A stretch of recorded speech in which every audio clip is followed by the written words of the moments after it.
Hey, what's up, everybody? Welcome to the live stream. This one is a day late, according to some sources. I've just logistical difficulties kept me from doing it yesterday, but some sources reported this fight we're talking about against Frank Farmer for October 14th. So that's handy, isn't it? So, according to some sources, we're on schedule. But yeah, I had to go back through Langford's career, this part of his career, and really reappraise it and look at all the different websites and sources and try and clean up the record. I've always done these in a hurry, so trying to step up the game, have a little more accuracy. My apologies for any mistakes. So we're looking at Langford's 1920 season. This is a combination of this is Cyber Boxing Zone and Box Rex. And on the left there is actually Langford Farmer Training Camp up in, I think, Washington State in the Pacific Northwest in 1920. On the right there, I'm not sure when that's from. That's a good photo that sort of shows how gigantic his upper body was, disproportionately large, which sort of explains why even later in his career, when he was carrying more weight on him, leading up to this season when he got back in shape, but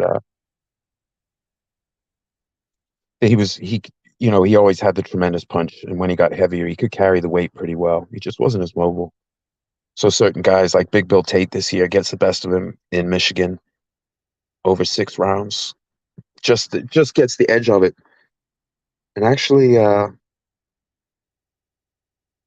feel like that was the fight. That was the fight.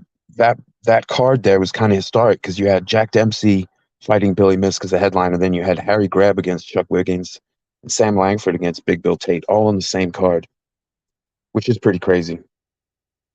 And that I believe after that, that's when Langford heads up to the Northwest. Yeah, fights Tiny Jim Herman, and then this fight against Frank Farmer, and stays up there for Lee Anderson. Then he's down to Memphis to fight Jack Thompson. Excuse me. I didn't have time to type up Farmer's entire career. I did do his year to year.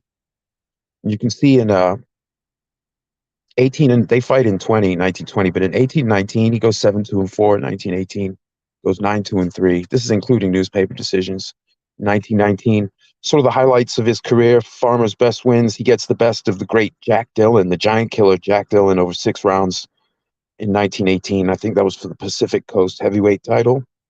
And then in 1919, he gets the best of Ed Gunboat Smith over 6 rounds, and also draws twice with Tiny Jim Herman, a common opponent with Langford, draws over 10 rounds and also over 6. Langford, let's see. Man, I tried to pull up some of graphics of some of Langford's opponents for the year and shove them all together. That's partly why I started this late. So he fights twice against Jeff Clark, gets the best in a newspaper decision, then draws over 10 rounds. Jeff Clark there on the left. Then Langford's down in, he does a run Memphis to Ohio to Oklahoma to Michigan. 4 wins, battling Gahey, Jamaica Kid, Jack Thompson, Silas Green. I couldn't find a picture for Silas Green, but there are the other guys. Then he loses to the great Harry Wills. I think that's at the Denver Stockyards. He'd signed, let me think, it was before his fight with Kid Norfolk in 1917. He signed with the Denver promoter, and that was the venue. So I'm assuming this is a continuation of that relationship now. Some of the time, these several seasons later, he's fighting there, but he loses to Wills. That's for the colored heavyweight title. And then at some point in May, there's reports of him drawing with George Godfrey, not the original Old Chocolate George Godfrey, but the Leaperville Shadow George Godfrey. Tremendously large character, draws over 10 rounds at some point in May. That's according to both BoxRec and Cyber. There's Godfrey on the right there. He's a big fellow. Then Langford's up in Canada. Marty Cutler. I think I found a picture of Cutler too. Where's Marty? There he is. Let's see. And I think, yep. Then Jeff Clark again. Roughhouse Ware. We got Roughhouse Ware. There he is. Second from the right. These are all wins. Pinky Lewis, couldn't find a photo for him, although I feel like in my archive clippings, I have a picture of him that I saw in the paper and grabbed because I thought the name was funny. I'll have to look for that. Then Jack Mitchell, Pinky Lewis again, Sam McVeigh, old Sam McVeigh, who's also like Langford has been fighting since 1902. So this is a younger McVeigh in the photo there. That was just the first one I saw in my camera roll when I was putting the graphic together. Trying to squeeze this in before work, so I'm at least did it by the 14th. Trying to stay current here, folks. Then Ed Bearcat Wright, we got a picture of Bearcat on the left there. And then he loses the close one to Big Bill Tate on the same card. The Dempsey fights Misk, and then grabs on the card too, which is incredible. Then he goes up, tiny Jim Herman. We got who was anything but tiny. None of these guys were tiny, but yeah, Herman was a big fella. I think around 230, 230 pounds. Plus or minus, these guys fluctuate. And that's, Jim Herman, who Farmer had actually drawn with twice. Langford stops him in 7. So he's matched in Seattle with Farmer. Now, in this fight, the report that I saw quoted on the BoxRec website said that Farmer had such a poor showing, they didn't book him in Seattle till like a year later. He was still fighting, but he didn't get booked in that city again for at least a year. He was clinching the whole fight. He seemed in awe of Langford, who was sort of this mythical figure. And even though he was older, Langford had seen it all. So even if these guys have been fighting, and Farmer was a light heavyweight, the guy who's famously hits hard and just a few years earlier had been fighting everyone, still fighting everyone, but now Langford's success against the lower levels was still excellent, but certain times guys get the best of him. Like his 1920 schedule is busy, but it's not as difficult as, say, his 1916, which is just packed with Hall of Famers. There's a couple in here, but not like 1916. I can't remember how many fights he had against Hall of Famers in that one year. It was ridiculous, though. So let's see. So Farmer has a terrible showing here, and he just clinches. He's trying to stay the 4 rounds. He does do that. So, I guess considering Langford had just smashed Tiny Jim, I guess not getting smashed, that was an achievement of its own, although it maybe hurt his bookings. After that, Langford loses on points to Lee Anderson. We've got Lee Anderson over here on the far left there. It's the only photo I've been able to find so far of Lee Anderson, although I haven't been digging tremendously hard on any single person. I didn't go in the archives for this. I was just Googling and using search engines if I didn't already have them.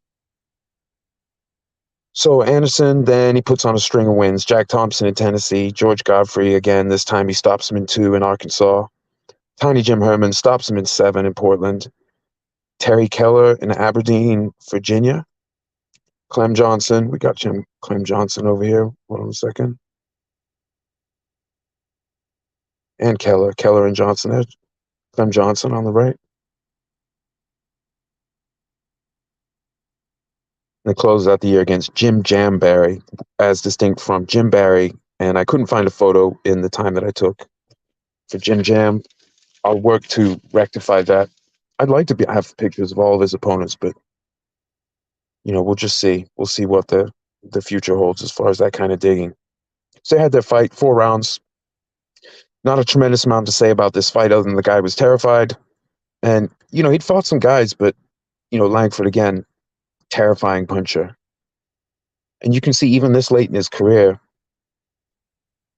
he's still able to stop guys. He's not, let's see, who does he stop? So he stops Battling Gay, he stops Jamaica Kid, stops Silas Green, stops Marty Cutler, stops Roughhouse Ware, stops Pinky Lewis, stops Jack Mitchell, stops Pinky Lewis again.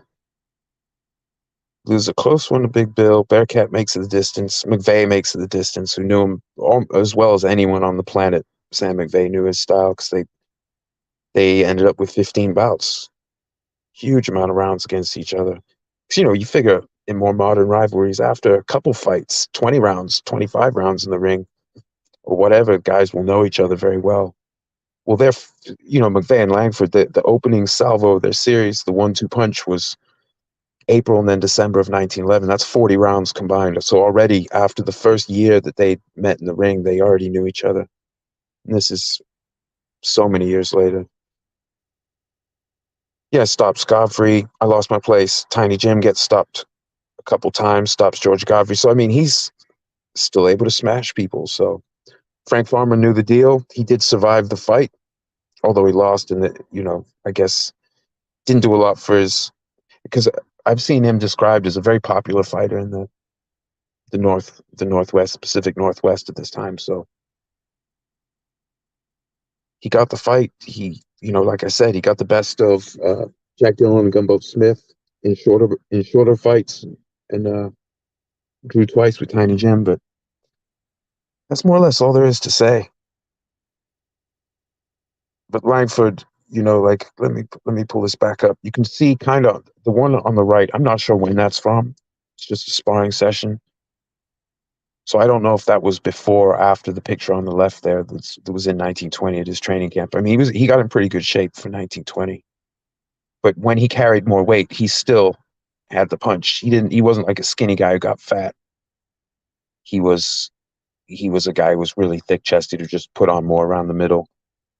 And certain fighters that aggravated him, or like I guess when I'm going to be doing a thing on Kid Norfolk before the actual anniversary of their fight that they had. I'm going to go ahead and just do a thing on Kid Norfolk's career. I'm still working on the graphics. I've been pushing it back. I'm aiming for the morning time. But Kid Norfolk was saying, oh, he used to be in the big leagues. He'll be a minor league when I'm done. Reportedly, Langford absolutely ripped into him in a way that he often didn't if he had a new opponent who they might get several fights out of. He wouldn't necessarily want to go all in, but on Kid Norfolk, got the full treatment. I think it was a round 2 knockout. We'll talk about that fight. And afterwards, they said, well, Sam, why didn't you keep it going there? And he was basically called him a minor leaguer. So Langford, even that's 1917. He's already past his prime. This closed out both of their seasons. In 17, this was the same year that Fred Fulton took one of Langford's eyes in a fight in Boston. So, even pissing off Cycloptic Sam Langford, not a good idea. Not that it helped to butter him up necessarily, but hey, what's up, Nick? Awesome, brother. Great to see you, man. Thanks for stopping by.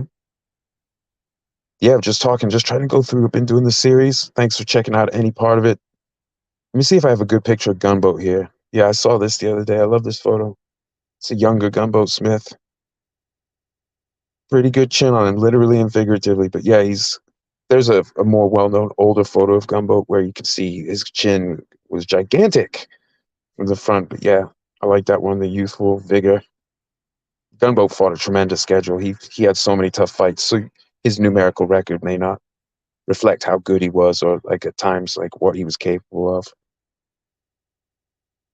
So for instance, Farmer getting the best of Gunboat, yeah, that means something. 6 rounds, but I mean it means something. 6-round fights a little different. Langford fought longer bouts, shorter bouts, all kinds of stuff. Although at this time, I'm not sure how many guys were willing to schedule against him in a long fight, where it would raise the odds of him eventually catching them. You can see here, he caught a lot of people anyway, but not too many setbacks for that kind of schedule, that kind of season, to be past your prime, not really have the full mobility, although from what I gather, he had more mobility here than maybe the prior couple of years. Like he was more trim. And he's traveling all over the country. He even hits up Canada for one of the Marty Cutler fights. Wait, does he fight Cutler twice or once? I guess just once. So he goes up, fights Cutler in Canada, but he's all over the U.S. Michigan, Tennessee, Ohio, Oklahoma, Michigan again, Colorado, somewhere, wherever he fought George Godfrey in May. Then Canada, Ohio, Louisiana, Texas, Montana, Tennessee, Indiana. What is any? I wonder if that's a Canadian territory. I should have looked that up. But anyway, Michigan, Oregon, Washington State, Oregon, Tennessee, Arkansas, Oregon, Washington, Oregon. That is insane for a single year. So Farmer, just a tiny piece of it. Even though he had a lot of fights, you can see there, he put in some seasons himself, just not Langford level seasons. That's perfectly fine. Very few fighters ever. Greb is one of the very few that you could say put in Langford seasons, like again and again. A lot of guys, they have a few years, they can keep it up, and then it gets too difficult. Body breaks down, or they hurt their own hands. I guess also Farmer had an injury the year before this. I think it was the year before This fight and Langford, the way he was fighting, I guess his head was the only real target available. Like we said before, Langford had an epic chin. Recovery, his ability to sustain damage was pretty serious. So I guess Farmer didn't want to throw his good punch because he didn't want to re-injure his hand on Langford's head, which was a concern. Langford was short, stocky, and so with the extra, well, he didn't have as much around the middle in this season, but with the extra around the middle, didn't necessarily hurt his ability to take body punishment, which was already epic. I mean, Langford was he was a brick wall. And even when he loses to Tate, I mean, not to Tate, to Harry Wills in this fight, I guess by the end, he was down like four times early in the fight. But then by the end of the fight, they were fighting even though Wills got a clear decision and did jack him up early in the fight, that Langford was still capable of fighting even within later in the later stretches. So, it's like other guys, Sugar Ray Robinson, later in his career when he looked more mortal, he was still fantastic, still capable at a world-class level, just maybe not looking unbeatable. Langford, that pattern had already existed in guys like Langford. Jack Johnson, although Johnson was more defensive. So, like with the Marvin Hart fight Johnson had, he lost on points because he was being more defensive. So even if he was clever and landing more, aggression counts for a lot. Langford was naturally a come forward fighter. He closed the gap. He was terrifying in the clinch. He was good at short, medium range. At long range, it was tough, even though he had long arms because he was short. He was set low. It's like in the footage of his fight with the one that survived the 10th fight with the great Joe Jeanette in Paris. You can see Jeanette leaping high and low, leaping in with jabs high and low, and then getting back out when they're inside. Langford's just putting it on him. It's tough, man. Langford had the combos. There's only footage of 3 fights surviving, but you can see it, some of the stuff. There's a wonderful one where Bill Lang's trying to smother him. Bill Lang's got his back in the corner. This in London, 1911. Langford steps back, left to the body, left hook to the body, steps back again, right hook. I think it's a right left or left right to the body. Then he throws a massive uppercut, Rocky Marciano style super uppercut, which just grazes him, and then he steps square and parry counters left hook, knocks him off balance. It's all just one sequence, just because the guy's trying to smother him. He just punches his way out, grazes the guy with the uppercut that otherwise might have just destroyed him, came right up his chest with it, just grazed him. And then when he tries to throw his left, he parries it, comes underneath, hits him with a left hook. I mean, Langford had all the technique. So just think about a guy I watch a lot, like James Toney. If you think of late career James Toney when he was heavier set, but imagine James Toney had FU power and a lot busier schedule and more experience as a pro. It's that sort of thing, though. It's hard to rattle a guy who's seen it all, especially if he can take it. Langford could take it. So Farmer's one of the many. Before I jump off, because I have to work tonight, but I'm glad I at least got to do this. At some point I had to stop procrastinating, or at least the working version of procrastination, where I keep trying to do more graphics and find the guys I couldn't find pictures of. But yeah, multiple fights against Jeff Clark. He fought Jamaica Kid, Jack Thompson, Leapful Shadow, George Godfrey, Black Panther, Harry Wills, Marty Cutler, Raphael Square, Idol of Paris, Sam McVeigh, Bearcat Wright, Big Bill Tate, Tiny Jim Herman, and Frank Farmer. And I think Tiny Jim was actually a little heavier than Big Bill Tate. They were both pretty sizable, but I love the nicknames from this era. And then Lee Anderson, Terry Keller, Clem Johnson. So there we go, Frank Farmer. Hats off to you, brother. And I guess I can't remember the town he's from in the Northwest, but he was the fighting logger because he was working at a logging camp while he was fighting. But then later, when he lost his hair, they were calling him the old bald eagle. So Frank Farmer, I don't know if he was balding by 20 because he fought for a while. I've already forgot. I've looked at so many numbers and names today. Yeah, so he fought all the way to 30. So maybe he wasn't balding yet, but the old bald eagle. That's just a great name. So there we go. There's the fight. We did get a little one done. The ratio of prep time to actually the length of this show is ridiculous, but I do know a lot more now than I did about Langford and some of these guys he's fighting because, I'm 15 years earlier than this and the part of Langford's career I'm really looking at. But this is good. This is necessary continuing study. And I don't know if y'all do this with your if you have a short attention span, you can alternate between two productive things if you start to get burnout on one thing. So I'm doing like deep dive digging for Langford's early career, but then when that starts to get too much, too many newspapers, then I can like jump to his later seasons, some of these anniversary fights, and talk looking at some of his opponents. That serves that function. So I can stay with my overall studies, but then like jump in and out of my more narrow specialty when I have the energy for it. Because reading through all the newspapers and all the different ways I have to search to try and catch typos and like imperfections in the digital scanning technology is quite draining for someone with my attention span.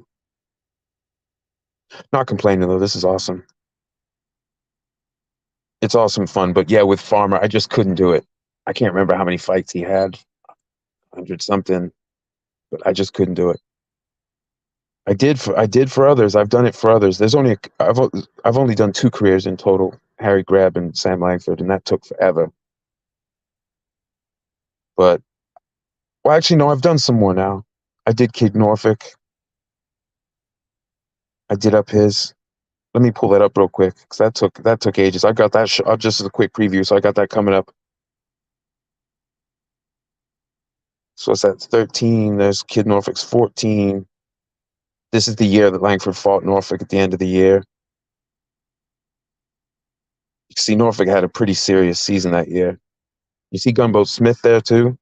Two newspaper decisions over Gunboat. Good stuff. Yeah, and then Norfolk's career goes on. I mean, he's not done just because he's done with Langford. So I did end up doing his whole career, and it takes forever. But yeah, we'll have that show coming up. Where's my graphic for Kid Norfolk? There we go. Yeah, I'll have that coming up soon, folks. Possibly in the morning, but I got to see because there's in some of these fighters the records between the different websites, including the dates. Like with this fight that we're talking about today, this Frank Farmer, it's reported on the 13th or the 14th, alternately. So I'm trying to spend the time to go in and find the proper information, or at least account for all the different potential takes on what happened. So like here, the fight on the 16th against Jeff Clark might have been on the 29th. Different sources, or for all I know, it could be different fights. But some people have studied this enough that I guess the Cyber Boxing Zone notes that there are two different dates. And then this fight here, that it was either the 13th or 14th. I've seen that though early in Langford's career. Sometimes the writer just gets the day wrong because they're juggling all this information. All these guys are busy schedules. People are giving them reports. They just get it wrong sometimes. Or they're typos, or when things get syndicated, if they don't just use the exact copy and they rewrite it, sometimes it just comes across different, like it's the day changes. It's hard. It's just a lot of information. So I'm trying to sort of straddle the different websites. But I love this graphic here, the cartoon. That shows, Langford famously long arms. Short with the longest arms. So he was a cartoon. He's fighting all these different guys. Some of these guys were big. I don't know how big Farmer was. I mean, light heavy, so he couldn't have been that big. But I don't think Bearcat, Big Bill, and Tiny Jim were like small guys. Certainly McVeigh wasn't small. Wills was massive. Godfrey was a giant. Jeff Clark, smaller fighter, very mobile, very good fighter. Actually, one of the few guys to get the best of Langford back closer to Langford's prime. Got an upset win over him. But that's a pretty crazy year for Langford. And Farmer this year, he was 4-2-2. So coming off seasons where he's 7-4, 9-2-3. It was 4-2-2 this year. Not too bad. He goes undefeated the next year. He still has some good seasons as far as just numerically, because at this time, it's a sport. So, like, if you think about, say, for American football fans, the NFL season, well, not everyone has the same difficulty of a schedule, but you still note the win-loss for the season. Some of the great seasons, and I think they actually do it so, like, the worse you do, the easier schedule you have the next year. I'm not actually sure if that's real or not, but conceivably could be. I feel like I've heard that. but you still note the year-to-year record. So that's what I'm doing here. Is it's not to say that all those are important fights or none of them are important fights. It's always worth highlighting the specific battles, but we are talking about at this time a sport that kind of functions as a season sport without a coherent scheduling structure. But as far as our guys fighting enough to call it a season, well, I mean, definitely Langford was. Let me see who else I've got here on a 1920. Let's look at Harry Greb's 1920. You can definitely call that a season, right? Holy shit. Who else do I have on this slide on this for 1920? Kid Norfolk's 1920. Excuse me, and his 21. And you can see some common opponents here. Kid Norfolk fighting some of the same people, battling Gahey, Jamaica Kid, John Lester Johnson, Langford have fought, Pinky Lewis. So, I mean, some of these guys, Lee Anderson, Clem Johnson, you can see this is a season. This is not just, it's not a one-off, or at least in my mind. I don't have a problem with however people see the sport. But the way I organize it in my own mind is they're fighting seasons. It's just that the championship, and you can see like boxing was so huge, but other sports do get a foothold because the championship of these other sports, season sports, are more predictable. Like today, like this year, there's going to be a Super Bowl each year. It's going to be a World Series each year. It's going to be the NBA Finals or whatever they call the basketball version, all that different stuff, the World Cup, however often they do that, Rugby World Cup and whatnot. It's predictable. Boxing is more like, hey, if the champion is a sitter instead of a fighter, instead of an active guy, like we have that now, like especially like Fury is not very active. So even though you know how good he is, he's not going in there a lot. Someone like Greb, when he was at the top of his game, he's putting in real seasons. But other sports, yeah, they're more predictable. Fight sports can be brutal, man. The attrition rate on the fandom is pretty high, especially if you have like a favorite and then they get destroyed, they get old. People start mocking them or discounting their resume, their legacy. And it takes a few years before guys rebound, because sometimes it's a little harsh. And then the memory fades of like Evander Holyfield at the end of his career. People are like, oh, stop, you're ruining your thing. But now when people talk Evander Holyfield, they're like, this was a great fighter. This was a great fighter, undisputed at two weights. Like, come on now, multiple time heavyweight champion. The late career stuff, and that's the same with other guys. Someone like Harry Greb, he never really had that fall off at the end of his career. But and he died young. I guess he was going to retire. He wanted a couple more fights. After he lost his title, he wanted a couple more fights to retire. He already had some money. But most guys, the end is not pretty. And this isn't actually Langford's end. This is his comeback. He's way past his prime. This is his comeback. The end is he doesn't fight as much, and it's kind of sad. You'll just have that. That's just part of the legacy. We're gonna look at every single fight, even the ones that aren't as famous or as important or didn't work out for Sam. We're not gonna duck anything. We're just gonna confront everything, and also some certain anniversaries in his career, depending on if I have time to do it. But nice shout out for Frank Farmer. Where's his career? There we go. Frank Farmer fought a lot of fights, and I guess very popular in the Northwest. Langford, he liked his Northwest. He traveled around. There's a lot of travel. When you think about travel in 1920, that's a lot of different places to hit up in a single year. A lot of different people, a lot of different sizes and looks as far as opponents. And some of these guys, like I don't know if he'd ever, when he got up there and he fought, I don't know if that was his first fight with Tiny Jim Herman. I should have looked that up. But some of these guys, the first time he fights them, he may not actually have seen them fight before or know much about them other than what someone told him. Or maybe in the camp for a fight that maybe his sparring partners had either fought or sparred or seen the opponent. But a lot of times he's not going on deep information. He's not doing the slow motion, 360 degrees technical analysis from footage. It's more a situation where some of these guys, he's just showing up and he's ready for it. But he has so much experience, it's hard to surprise him. I suppose later in 24, when he did his syndicated, his newspaper memoir, he said when he fought Tiger Smith, he was surprised because Tiger Smith was a southpaw. That was in 1907 in England. It's a Welsh fighter who'd been in the army, the British Army in India. I guess he was boxing there in the army, but he destroyed Tiger Smith. But that was when Langford was during the time when he was fearsome. 1907. He lost twice in '06. Jack Johnson, young Peter Jackson. Young Peter Jackson is up for Hall of Fame potential induction this year. But then after that, he didn't lose an official fight until the end of 1911 against Sam McVeigh, and then just a newspaper decision in 1910 to Jim Flynn. But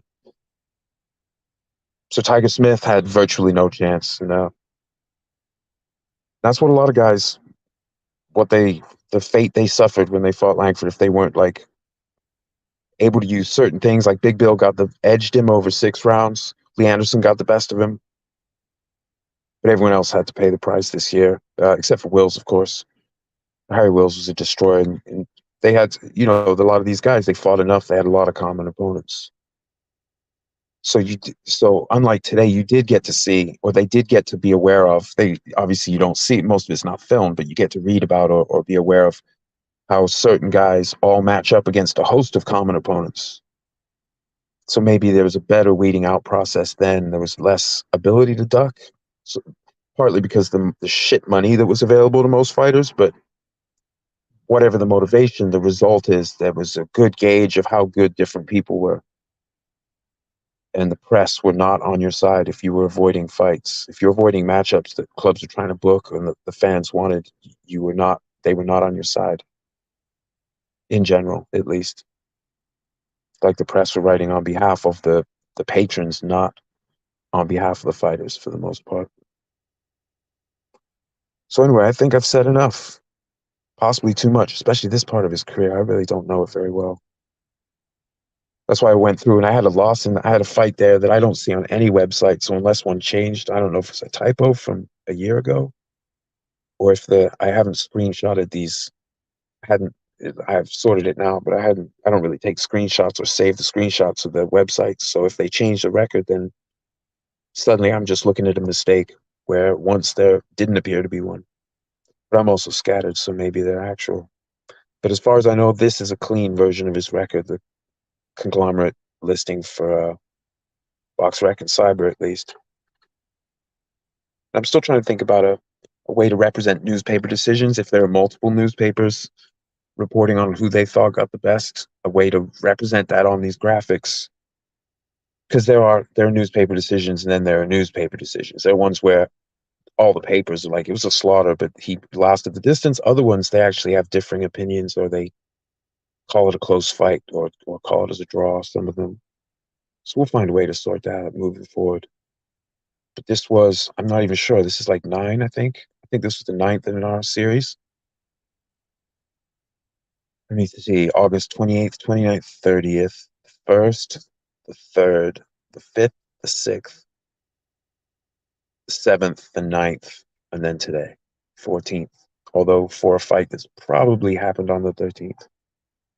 I'll have to dig more on that if I ever get to it. I mean, he was very busy in this time. I have other stuff the early stuff takes a lot of my time, so we'll see how it goes. But we did get to this, and I do have what appears to be more accurate version of his Langford's 1920.